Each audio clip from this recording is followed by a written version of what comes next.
As people with developmental disabilities are living a lot longer than they used to, we have many challenges and opportunities. They're living longer lives, but there's also issues around their health.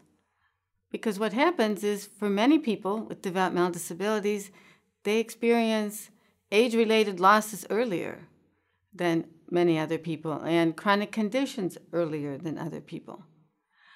I'd like to give you an example.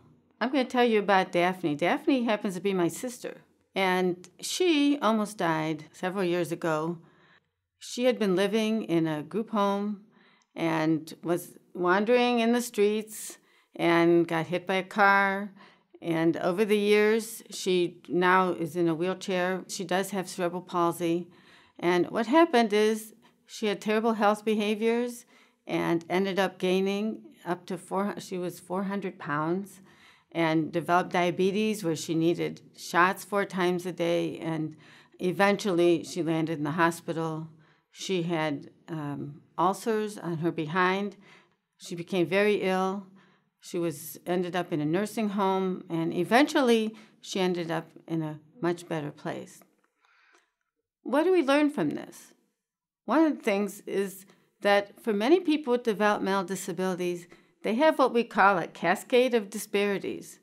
Because first of all, they start with their impairment, and sometimes different kinds of impairments have different ways that they show up in later years. For example, people with Down syndrome often get Alzheimer's at a much earlier age than other people do. So in my sister's case, she had cerebral palsy, and when she had some of these accidents, she was never able to walk again. We also know that people with developmental disabilities have much worse health behaviors. They tend to not exercise as much and not eat as nutritious food. Many take medications. These medications often lead to such conditions as osteoporosis. But I'd like to focus on what can we do about these issues. One example is a curriculum that our center has developed called Health Matters that teaches about exercise and nutrition. It also works with community agencies to change their whole approach to health promotion so that even the staff have their own health promotion. These are important areas for people with developmental disabilities. A third area that we need to look at is our whole healthcare system and how our healthcare system is able to help a person with disability coordinate their care so that they do get proper care and that they're able to see the same doctor. They're able to see the doctor that they want to see, that they're able to communicate with their doctor.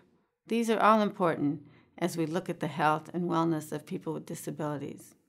Back in 2002, there was a Surgeon General report on the health of people with intellectual disabilities, and it pointed to the inequities and the disparities and the importance of addressing this very important question.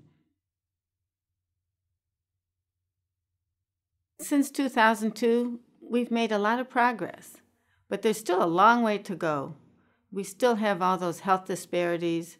We still see that a lot of adults with developmental disabilities are not exercising. They're not getting the health care that they need. But we have great opportunities now. We see managed care is being adopted throughout the country, and it has some promise of emphasizing preventive care, coordination of care, and good follow-up for people with developmental disabilities. So I have a call to action to really address the health and wellness of adults with developmental disabilities.